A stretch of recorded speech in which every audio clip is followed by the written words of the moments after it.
Bonjour et bienvenue sur le podcast qui t'aide à transformer ta vie avec les pierres.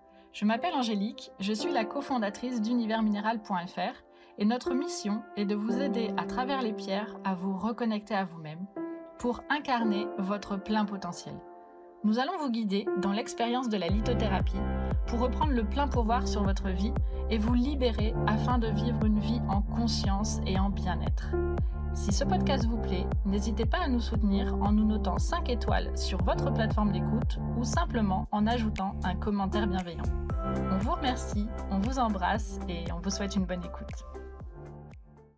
Salut, c'est Raphaël et je suis ravi de vous retrouver dans ce nouveau podcast. Alors j'enregistre aujourd'hui le 35e épisode de ce podcast, ça fait 10 mois qu'on a commencé et vous êtes de plus en plus nombreux à nous suivre et c'est pour ça que je tenais vraiment à vous remercier du fond du cœur. Merci pour toute votre énergie et votre soutien. Alors pour ce 35e épisode, je voulais faire les choses un petit peu différemment. D'habitude, on traite un sujet ou un problème et on voit comment la lithothérapie peut répondre à ce problème ou améliorer un état.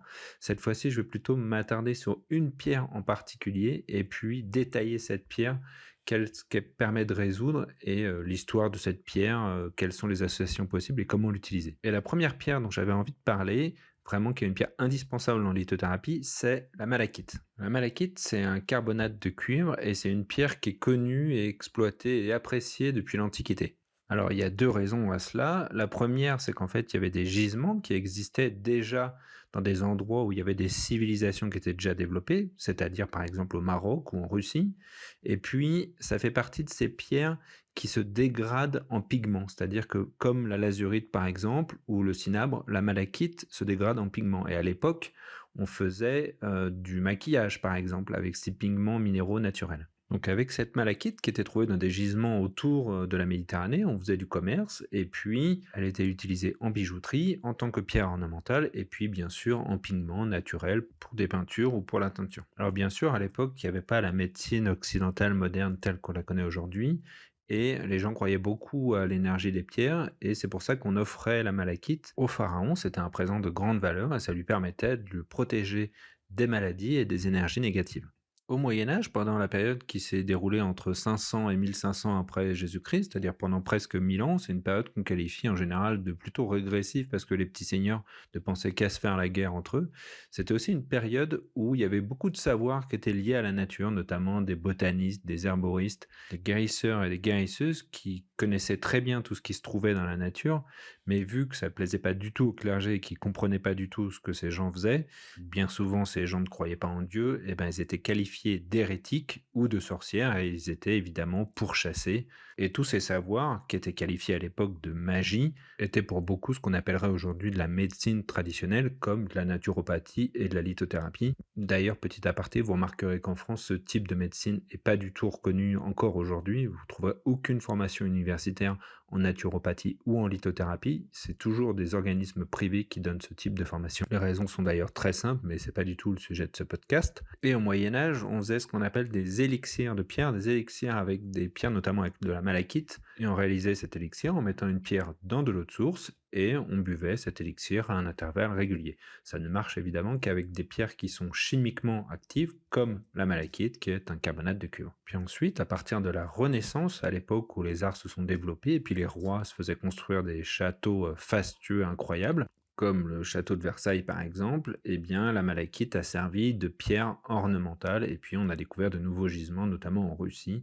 Et c'est pour ça que la pierre de malachite était la favorite des tsars de Russie. On en retrouve notamment dans le grand palais de Saint-Pétersbourg.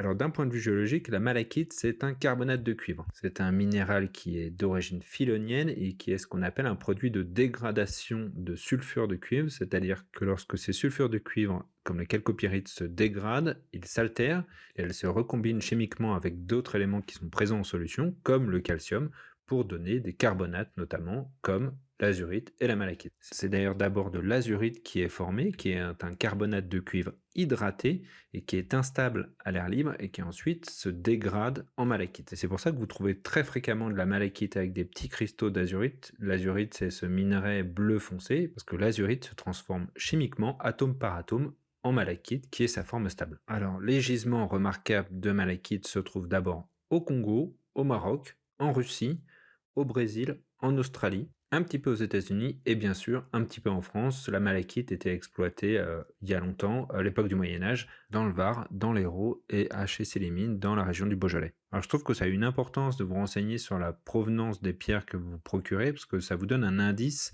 si cette pierre elle est vraie ou si elle est fausse.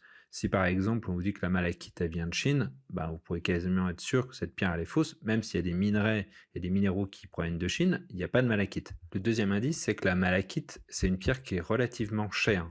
Donc si vous la trouvez même en pierre roulée, c'est déjà une pierre qui est assez onéreuse. Et enfin, le troisième indice, c'est l'irrégularité de ses circonvolutions. La malachite, c'est une pierre qui est naturelle, qui fait naturellement des formes mamelonnées, dans une certaine cristallisation. C'est justement cela qui est recherché parce que lorsqu'on taille et qu'on polit ces formes de mamelons, ça donne des stries qui sont très fines d'alternance entre du vert clair et du vert foncé. Et c'est ça qui est justement très difficile à reproduire, la finesse de ces stries et l'alternance irrégulière de ces stries. C'est d'ailleurs comme ça que vous reconnaîtrez facilement une malachite fausse parce que si les couleurs sont bien respectées, justement cette alternance de couleurs sera très régulière alors qu'elle est parfaitement irrégulière dans la nature.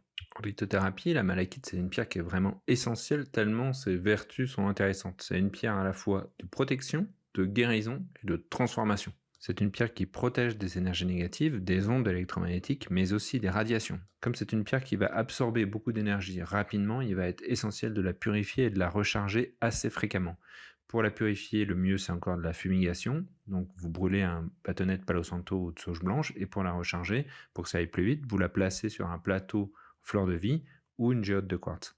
La malachite est également une excellente pierre curative, à la fois sur le plan des émotions, mais aussi sur le plan physique. Comme toutes les pierres vertes, c'est une pierre qui agit au niveau du chakra du cœur et du coup, elle élimine toutes les expériences négatives et les traumas qui ont pu se passer au point de vue des sentiments, des émotions.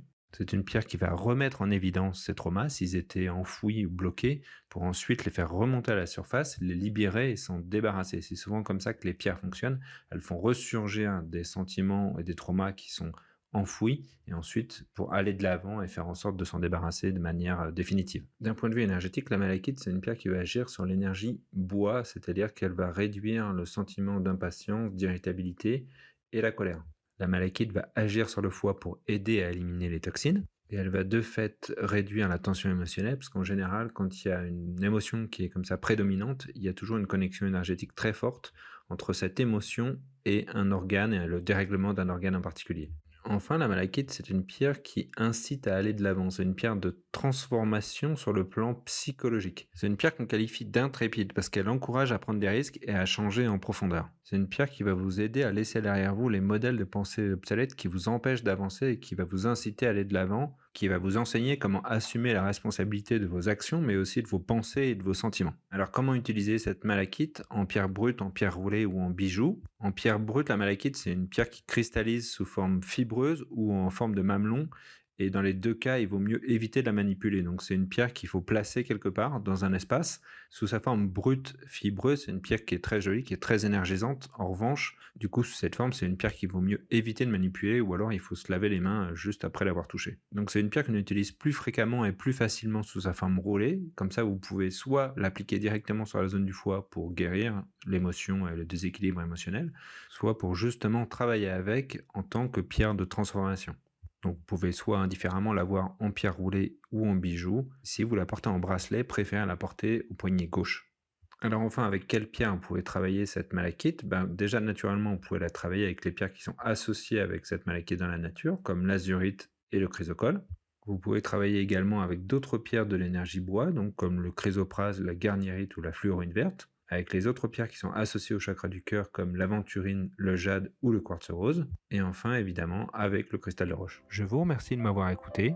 Si ce podcast vous a plu, n'hésitez pas à nous mettre un petit 5 étoiles sur votre plateforme d'écoute préférée, et si vous avez des questions, posez-les en commentaire, nous en répondrons toujours avec plaisir. Je vous dis à bientôt.